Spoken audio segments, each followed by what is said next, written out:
All right, hello everybody. Today I have something very short, hopefully for you. I've I've been thinking about it. I did that Solaris video last week, and it kept bugging at me. It's like it kept rolling around in my brain about what this book was missing, and there were several comments which were very helpful in kind of helping me to sort those thoughts out. And then I had thought of this, and then like the same day, somebody made a comment referring to Roadside Picnic, which I reviewed earlier. And like I had already been kind of thinking about this, but yeah, this is the perfect comparison to make. These are both Soviet novels written, and they couldn't be more different in how they handle being science fiction. And so I just thought I would just kind of do a list of these things, of like kind of the ideas that I'm going to look at how Solaris does something and how Roadside Picnic does something, and kind of just riff on that for a minute or two. So here we go. First off, Solaris. Absurd characters. Don't even make sense what they're doing most of the time. Barely get to see anything that anybody does other than the main character. And even what he does doesn't make a whole lot of sense. Now, someone in the comments said that maybe the goal was to be like the rationalist who isn't actually that rationalist after all, kind of thing. But if you're going to do that, you actually have to make the case that they're rationalists beforehand. So even in that narrow sense, Lem failed because he didn't show these characters being rational at any point. In fact, the first thing that Kelvin does when Rhea appears, I almost called her Freya, when Rhea appears, is he does something completely irrational, especially if they're trying to actually understand the Solaris phenomenon. So, like, the characters in Solaris are absurd. They do absurd things. And even if the goal is to show them as absurd, we don't get that taste of non-absurdity to show how the situation that they're in has made them act absurd. So by comparison, Roadside Picnic has a bunch of believable and relatable characters that are trying to deal with the situation that, fortune has thrown them into, in different ways. And, and they all have different perspectives on it, and they all have different reactions to certain things, and they all have different motivations. And, they don't always act rationally, but they don't always act irrationally. They have some kind of, like, oh, I can stand to benefit by doing this, therefore I will do this at any given point. There's better development of, like, the despair that they feel being kind of trapped in, near the zone kind of thing. Losing their friends. It's handled much more delicately and realistically than dude's girlfriend killed herself and now she pops back in because Solaris. So that's number one. Absurd characters versus believable and relatable characters. Number two, Solaris. Barely their plot. Like, there's almost no, like, nothing particularly interesting happens. There's no, like, detailed, like, changes that happen to develop the plot. It's very straightforward and nothing really particularly interesting happens. And some things happen that are like, well, they probably should have been more careful about this or that, or they should have tried to observe this. There's just not much going on in Solaris. Roadside Picnic, right? It has a reasonable and satisfying plot. We get to see what's his name, Red, the main character, something like that. We get to see his development over the course of many years. We get to see people around him change the way that they're acting and believing in the things that they're doing. And all in all, the plot is interesting and human and satisfying on some level. So there's point number two. Point number three, Solaris. Almost completely lacking in futurism. Almost everything that's in Solaris, the book, is something that, could come right out of the day that it was, the time that it was written. We have video screens, which I'm pretty sure were a thing, like television was a thing at the time. We have, spacesuits that are not really, like, shown to be particularly interesting. There's just a whole lot of kind of nothing going on futurism-wise in Solaris.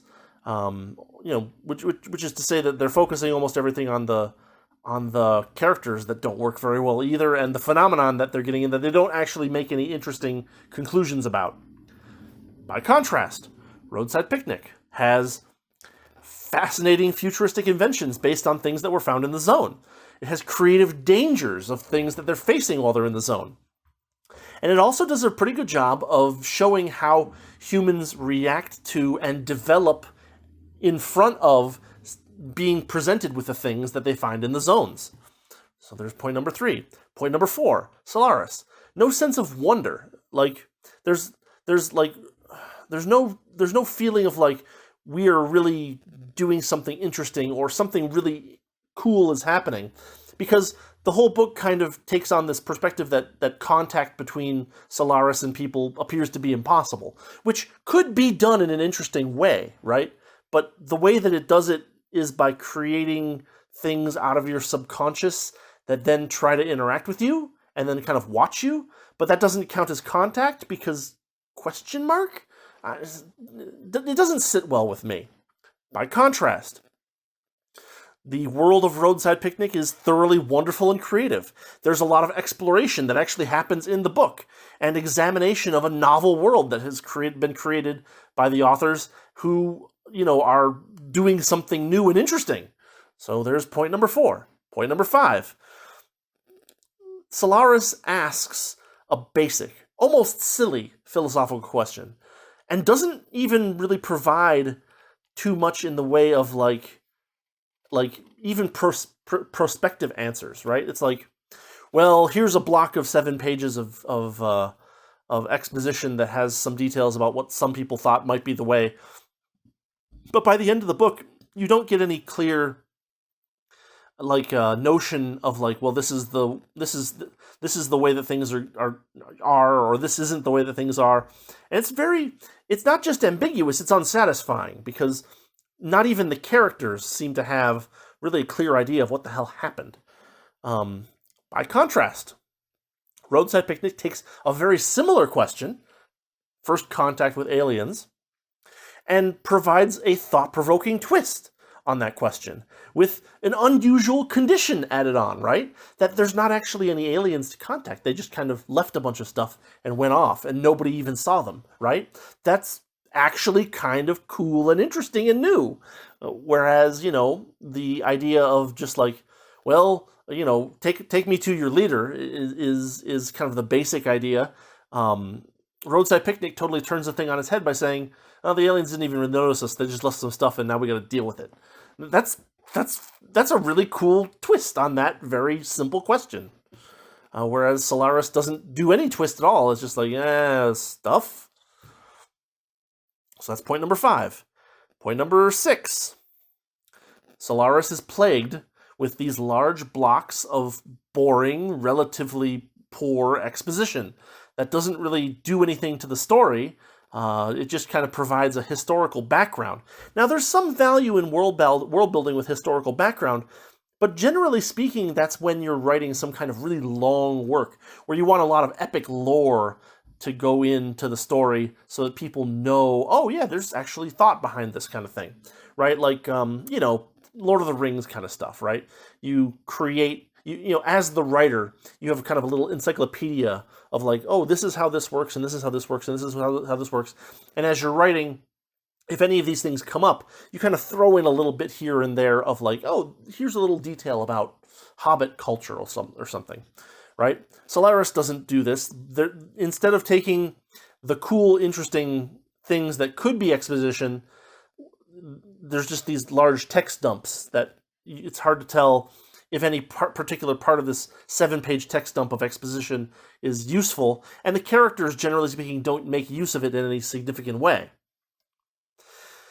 By contrast, Roadside Picnic has a little bit of exposition here. One of the ways that Roadside Picnic makes the exposition interesting, right, is by making it the like a TV talk show, like a transcript of a TV talk show, or not a transcript, but like a description of a scientist being brought onto a TV talk show to talk about what's been going on and why the zone is there and what are the current hypotheses about the zone. Moreover, further exposition and world building is woven into the story, as it should be. And it's kind of drip-fed, right? You learn a little bit about this kind of trap that shows up in the zone. You learn a little bit about this thing that appears in the zone, and then later on in the story, you learn a little bit more. Things like that. So there's a very natural progression, and exposition is provided in small little nibbles that make the story feel more alive rather than handing you a big dead lump of paper and saying, here's a bunch of world building, and now back to our story in progress. Point number 6. Finally, point number 7. Solaris has an ending that is ambiguous but not engaging. Now, ambiguous endings can be good, right? There can be like, oh, I don't know. What are the implications of this?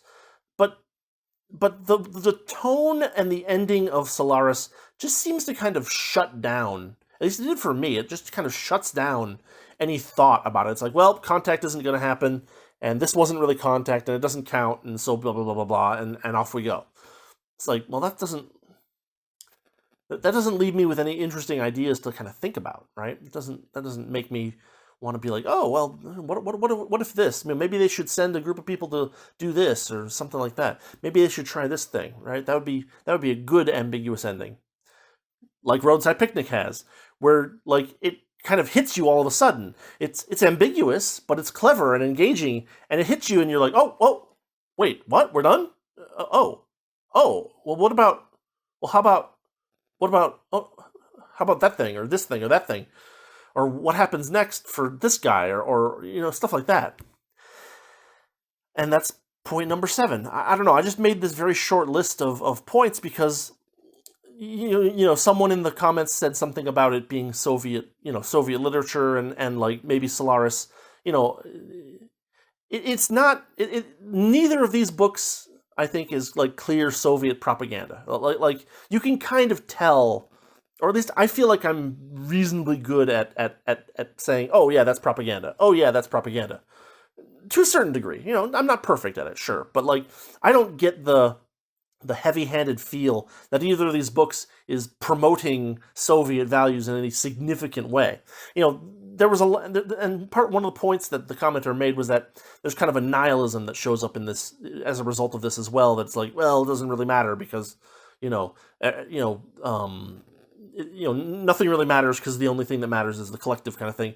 And there might be a little bit of that in some of these, but like I still didn't get a heavy impression of that either. But like, and there is the possibility, for instance, that like Solaris was written 11 years earlier, and maybe the censors kind of drained all the goodness out of it before it could reach publication. Possibly, maybe like.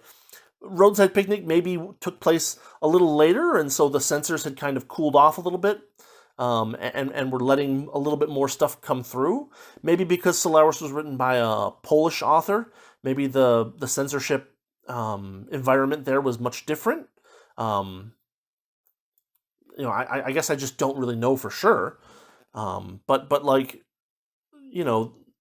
if you are interested in a good science fiction story that was written by someone who was behind the Iron Curtain, then go with Roadside Picnic, because Solaris was not satisfying in any significant way, whereas Roadside Picnic was actually interesting and engaging and made me think about things, and therefore was a lot more fun.